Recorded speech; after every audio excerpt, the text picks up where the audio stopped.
Namaste. I am JVN Indu from the Department of Science and Technology. Today I will discuss about instruction cycle and will also discuss concept of binary and hexadecimal and powers of 2. So let's start. Students, program का क्या meaning होता है? क्या a set of instructions. Program क्या होता है? एक set होता है इंस्ट्रक्शंस का। अब आप जब कीबोर्ड के थ्रू प्रोग्राम टाइप करते हैं तो ये जो प्रोग्राम है वो कीबोर्ड के पीछे स्टोर नहीं होता है। ये कहाँ जाके स्टोर होगा? मेमोरी के अंदर। और जो मेमोरी होती है, मेमोरी क्या स्टोर कर सकती है? डेटा स्टोर करती है, प्रोग्राम से स्टोर करती है। और किस फॉर्म में स्टोर करती है? 101010 की फॉर्म में स्टोर होता है। कंप्यूटर में जो भी डेटा स्टोर होता है वो ऑलवेज किस फॉर्म में रहता है? 1010 फॉर्म में स्टोर रहता है। अब देखते हैं, एक एग्जांपल लेते हैं स्टूडेंट। जैसे कि हम लोगों ने यहाँ पे लिखा है A=B+C। तो कीबोर्ड के थ्रू हम लोग A=B+C टाइप कर सकते हैं। ऐड BC भी लिख सकते हैं। तो स्टूडेंट्स, A=B+C का क्या मीनिंग है कि जो B और C का एडिशन है वो किस में स्टोर हो रहा है? A के अंदर। A में क्या वैल्यू है? B और C का क्या है? एडिशन है। और यहाँ पे जो A=B+C है, सपोज ये किस में लिखा हुआ है? HLL में। HLL means higher level language के अंदर लिखा हुआ है। Next is add BC। ये कौन सी लैंग्वेज में लिखा हुआ है? असेंबली लैंग्वेज में। तो स्टूडेंट्स, एक चीज़ ध्यान रखना, हम लोग माइक्रो प्रोसेसर के अंदर जो भी प्रोग्राम लिखेंगे वो ऑलवेज हमारा किस में होगा? असेंबली लैंग्वेज में होगा। अब देखिए, A=B+C है तो हाई लेवल लैंग्वेज के अंदर क्या होगा कि जो कंपाइलर होता है वो कंपाइलर इस हायर लेवल लैंग्वेज को, इस कोड को किस में कन्वर्ट कर देगा? मशीन कोड में। अब जो कंपाइलर है उसका पर्पस क्या होता है कि जो प्रोग्राम है HLL के अंदर उसको किस में कन्वर्ट करना? मशीन लैंग्वेज में। तो और जो असेंबली लैंग्वेज के अंदर जो प्रोग्राम होता है उसको असेंबलर किस में कन्वर्ट करता है? मशीन लैंग्वेज में, जिसको आप मशीन कोड बोल सकते हैं या बाइनरी कोड बोल सकते हैं। आ रही बस में? तो क्या होगा कि जो कंपाइलर है वो किस में कन्वर्ट करेगा? मशीन कोड में। और जो असेंबलर है वो भी किस में कन्वर्ट करता है प्रोग्राम को? मशीन कोड में। अब जो आपको 0110111 नज़र आ रहा है, ये क्या है? ऑपकोड। ऑपकोड क्या होता है स्टूडेंट? सिंपली जो ऑपकोड है ये कॉम्बिनेशन होता है ऑपरेशन कोड का। तो ऑपकोड होता क्या है? बाइनरी फॉर्म होता है किसी इंस्ट्रक्शन का। Means it is the binary form of an instruction. Opcode क्या है? बाइनरी फॉर्म है किसका? इंस्ट्रक्शन का। और आप बोल सकते हैं कि जो ऑपकोड है, ऑपरेशन कोड है, ये क्या है? Binary code of the operation to be perform. तो सिंपल आपको क्या समझना है? जो ऑपकोड है वो बाइनरी फॉर्म है किसका? इंस्ट्रक्शन का। अब देखिए स्टूडेंट्स कि ये जो फेज के इंस्ट्रक्शन साइकिल के अंदर जो इंस्ट्रक्शन साइकिल क्या है? होल प्रोसेस है किसका? फेचिंग का, डिकोडिंग का, एग्जीक्यूशन का। मीन्स कि एक इंस्ट्रक्शन साइकिल के अंदर फैचिंग, डिकोडिंग और एग्जीक्यूशन होता है। अभी कैसे होता है वो देखते हैं। देखिए, हमने लास्ट लेक्चर में भी डिस्कस किया था कि जो कंप्यूटर सिस्टम है जिसके अंदर क्या क्या है, प्रोसेसर है, मेमोरी है, इनपुट आउटपुट डिवाइसेस हैं। तो देखिए यहाँ पे मेमोरी और प्रोसेसर लिंक्ड है, इनपुट आउटपुट और प्रोसेसर लिंक्ड है। इसका क्या मीनिंग है कि प्रोसेसर मेमोरी को कंट्रोल करता है और इनपुट आउटपुट को कंट्रोल करता है, बट मेमोरी और इनपुट आउटपुट के बीच में कोई लिंक नहीं है। इट मीन्स मेमोरी और इनपुट आउटपुट एक दूसरे को कंट्रोल नहीं करते हैं। चलो अब आते हैं वापस अपने टॉपिक पे कि फेच, डिकोडिंग और जो एग्जीक्यूशन की बात कर रहे थे कि वो क्या होता है। अब देखिए स्टूडेंट, सपोज आपने कीबोर्ड के थ्रू, कीबोर्ड हमारे क्या है, इनपुट डिवाइस है। आपने यहाँ पे सपोज टाइप किया 2+2, तो ये जो 2+2 है ये कहाँ स्टोर होगा, मेमोरी में। और किस फॉर्म में स्टोर होगा, आपने लिख दिया 2+2, तो ये 2+2 जो हमारा डेसिमल में नज़र आता है वो वैसे स्टोर नहीं होगा। ये किस फॉर्म में स्टोर होगा, मेमोरी के अंदर 1010 मीन्स बाइनरी फॉर्म में स्टोर होगा। अब जब 2+2 बाइनरी फॉर्म में मेमोरी के अंदर स्टोर हो गया, तो अब क्या होगा, जो प्रोसेसर है वो क्या करेगा, इसको फेच करेगा। प्रोसेसर इसको क्या करेगा, फेच करेगा। अब जो प्रोसेसर जो फेच कर रहा है वो एक तरह से है क्या, ऑपकोड ही है, जो 1010 है।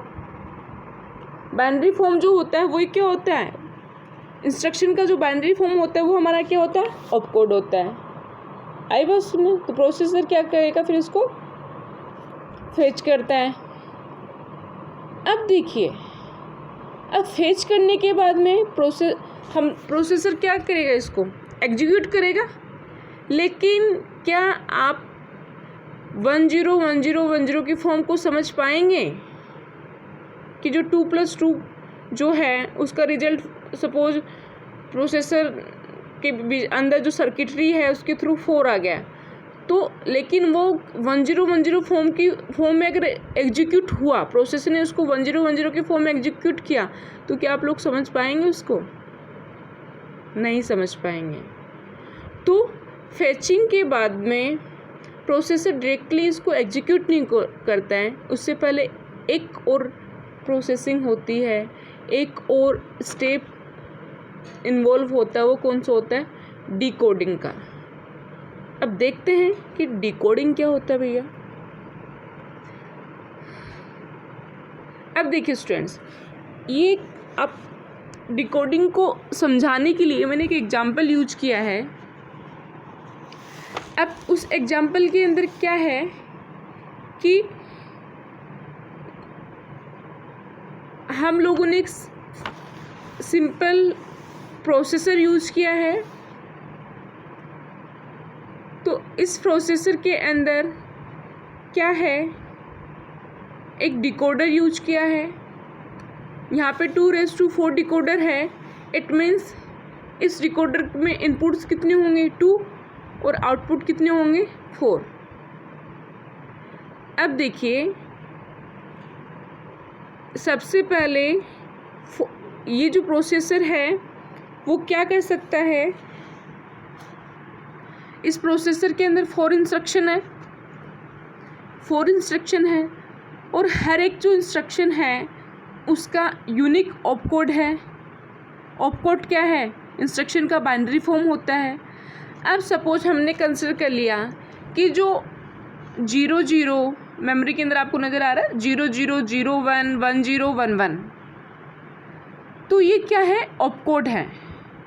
किसके, सपोज हमने कंसिडर कर लिया कि जो 00 है वो किसका है, एडिशन का ऑपकोड है। 01 है वो किसका ऑपकोड है, सब्ट्रैक्शन का ऑपकोड है। 10 है वो किसका है, मल्टीप्लिकेशन का है। 11 है वो किसका ऑपकोड है, डिवीजन का है। तो आपने क्या समझा कि जो 00 है वो क्या है, एडिशन का। 01 किसका है, सब्ट्रैक्शन का। 10 है वो मल्टीप्लिकेशन का और 11 है वो किसका है, डिवीजन का। तो अब यहाँ पे हमारे पास में 4 इंस्ट्रक्शंस है और 4 ऑपकोड्स है और हर एक ऑपकोड कितनी बिट का है, 2 बिट का। तो सबसे पहले ये जो ऑपकोड हैं वो कहाँ स्टोर हैं, मेमोरी के अंदर स्टोर हैं। तो सपोज सबसे पहले प्रोसेसर ने फेच किया 00, प्रोसेसर ने क्या फेच किया 00। तो 00 एक ऑपकोड है, बाइनरी फॉर्म है। तो ये 00 कहाँ जाएगा, जो 2⁴ डिकोडर है उसके इनपुट में जाएगा। तो 2 बिट इनपुट है, ये जो डिकोडर है उसमें कितना इनपुट होगा, 2 इनपुट होगा। तो यहाँ पे कौन कौन से होंगे 2 इनपुट, 0 0। अब जो इसका आउटपुट होगा उस आउटपुट में देखो यहाँ पे पहले से सर्किटरी बनी हुई है। जो प्रोसेसर है उसका ALU arithmetic and logic unit जो होता है उसके अंदर सर्किटरी पहले से क्या है, बिल्ट है, क्या बनी हुई है, एडिशन की, मल्टीप्लिकेशन की, सब्ट्रैक्शन की, डिवाइड की सर्किटरी पहले से उसमें बनी हुई है। तो यहाँ पे जब प्रोसेसर ने 00 फेच किया तो ये 00 कहाँ जाएगा, 2⁴ डिकोडर है उसके इनपुट पे जाएगा। अब आउटपुट में क्या होगा, कैसे डिसाइड करेंगे कि पहले एडिशन होगा कि मल्टीप्लिकेशन होगा कि सब्ट्रैक्शन होगा कि डिवाइड होगा। तो ये डिपेंड करेगा कि जो कौन सा ऑपकोड है वो फेच हो रहा है। तो 00 को किससे डिनोट किया था कि ये जो ऑपकोड है वो किसका होगा, ऐड के लिए होगा, एडिशन के लिए होगा। तो ये जो 00 जब डिकोडर पे जाएगा तो इसके आउटपुट में हमें क्या मिलेगा, कौन सी सर्किटरी उस टाइम, मतलब कि जो एडिशन मल्टीप्लिकेशन सब्ट्रैक्शन में से कौन सी सर्किटरी उस टाइम में क्या होगी, ट्रिगर होगी। तो 00 का क्या मीनिंग है, ऐड। तो सबसे पहले इसका कौन सी सर्किटरी ट्रिगर होगी उस टाइम में, एडिशन वाली। अब जैसे नेक्स्ट टाइम प्रोसेसर ने 01 फेच किया तो 01 कहाँ जाएगा, डिकोडर के इनपुट पे जाएगा। अब 01 को हमने किससे, ये जो किसका ऑपकोड था, कौन से इंस्ट्रक्शन का था, सब्ट्रैक्शन का। इट मीन्स उस टाइम में कौन सी सर्किटरी ट्रिगर होगी, सब्ट्रैक्शन वाली। नेक्स्ट 10 जाएगा, 10 का किसका, कौन से इंस्ट्रक्शन का ऑपकोड था, मल्टीप्लिकेशन का। तो ये कहाँ जाएगा 10, 2⁴ जो डिकोडर है उसके इनपुट पे जाएगा और आउटपुट में कौन सी सर्किटरी ट्रिगर रहेगी उस टाइम में, मल्टीप्लिकेशन की। इसी तरह नेक्स्ट जो है 11 फेच करेगा प्रोसेसर। अब वो 11 है वो कहाँ जाएगा, डिकोडर के इनपुट पे जाएगा। अब 11 कौन से इंस्ट्रक्शन का ऑपकोड है, तो ये किसका है, डिवाइड का। तो उस टाइम में कौन सी सर्किटरी, कौन सी ट्रिगर होगा, वो होगा हमारा डिवाइड वाला।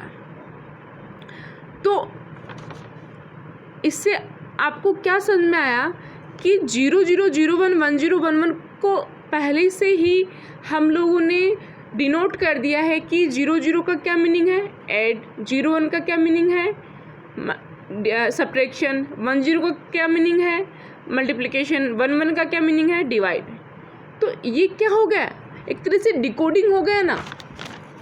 ये क्या हो गया, डिकोड का क्या मीनिंग है कि जिसको हम लोग हमारी लैंग्वेज में समझ सके, ऐसा फॉर्म जिसको हम लोग 1010 से किस में कन्वर्ट करें कि हमारी खुद की जो अंडरस्टैंडेबल, जो खुद हम उस लैंग्वेज को समझ पाएँ, वो हमारा क्या है, डिकोडिंग है। अगर टेक्निकल टर्म्स में हम लोग बात करें तो decoding means understanding the opcode. Opcode को अंडरस्टैंड करना ही क्या है, डिकोडिंग है। तो इस होल प्रोसेस को क्या बोलते हैं, फेचिंग, डिकोडिंग, एग्जीक्यूशन जिसमें होता है उसको बोलते हैं इंस्ट्रक्शन साइकिल। तो देखिए सबसे पहले क्या होगा, प्रोसेसर मेमोरी से फेच करेगा। तो फेच करने को क्या बोलेंगे, ये प्रोसेस क्या है, फेचिंग है। नेक्स्ट डिकोडर क्या करेगा, डिकोडिंग करेगा। और प्लस माइनस जो हमारे एडिशन सब्ट्रैक्शन मल्टीप्लिकेशन और डिवाइड की जो सर्किटरी है वो क्या उसके थ्रू हमारा जो ऑपरेशन है वो क्या होगा, फिनिश होगा। तो जिसको क्या बोलते हैं हम लोग, एग्जीक्यूशन।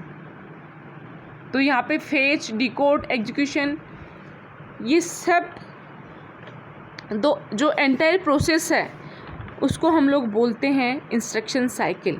इसमें क्या होता है, जो लाइफ साइकिल होता है ये इंस्ट्रक्शन का, जिसमें सबसे पहले क्या होगा, फेच होगा प्रोसेसर के थ्रू ऑपकोड, देन डिकोड होगा डिकोडर के थ्रू, और देन जो सर्किटरी है हमारी, जिस ऑपरेशनल सर्किटरी मीन्स की जो कौन सी अपनी एडिशन सब्ट्रैक्शन और मल्टीप्लिकेशन डिवीजन वाली जो सर्किट है उसके थ्रू वो क्या होगा, ऑपरेशन परफॉर्म होगा उसके ऊपर, और देन वो क्या होगा, एग्जीक्यूट होगा। अब देखिए स्टूडेंट,